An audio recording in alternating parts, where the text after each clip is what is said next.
साधारणतः आपल्या kids pre school, आम्ही शाळाच म्हणतो, तुम्ही स्कूल म्हणता, आम्हाला थोडा उघडल्यासारखं वाटतं. सर्व स्टाफचे मॅडम आहेत, आम्हाला 4-5 वर्षापासून मला वाटतं इथे संपर्क चालू आहे. कारण माझी नात पण इथेच होती, आता ती ट्रान्सफर झाल्यामुळे नाशिकला असते व तिथे पण खूप चांगले कार्यक्रम होतात. आणि इथे तर काही सांगायची गरजच नाहीये, आम्ही तर चांगलं एन्जॉय करतो दरवर्षी, आम्ही असतोच एन्जॉयला. आणि उलट म्हणतो, पण मागे मला असं वाटतं की मागे असं ठरलं होतं थोडंसं की वर्षातून 2 वेळा करायचं म्हणून. असं मला आठवतं की मीच बोललो होतो काय, तर तुम्ही पण हो म्हटल्या होत्या. आम्हाला तेवढंच विरंगुळा मिळतो, बाकी दुसरीकडे कुठं काय नाही.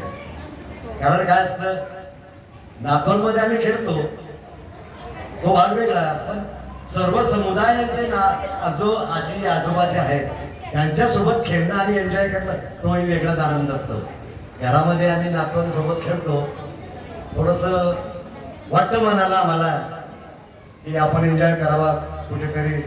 कारण काय, आजच्या धकाधकीच्या जीवनामध्ये सुनांना पण तेवढा काही वेळ नाही आहे बरं काय.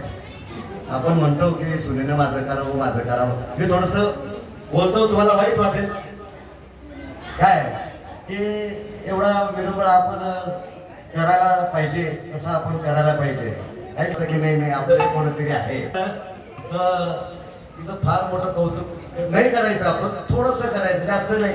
1% केला तरी तिला फार आनंद होतो. आणि मग ती उगाच म्हणते, घ्या ना बाबा, घ्या ना थोडंसं, घ्या ना, खा ना बाबा.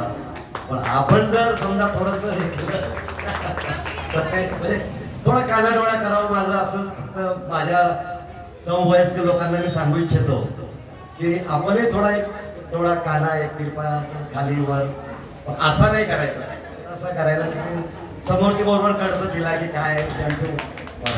तरी सर्वांना धन्यवाद आम्हाला बोलवण्याबद्दल, आणि सर्व आजी आजोबांचेही धन्यवाद. नमस्कार.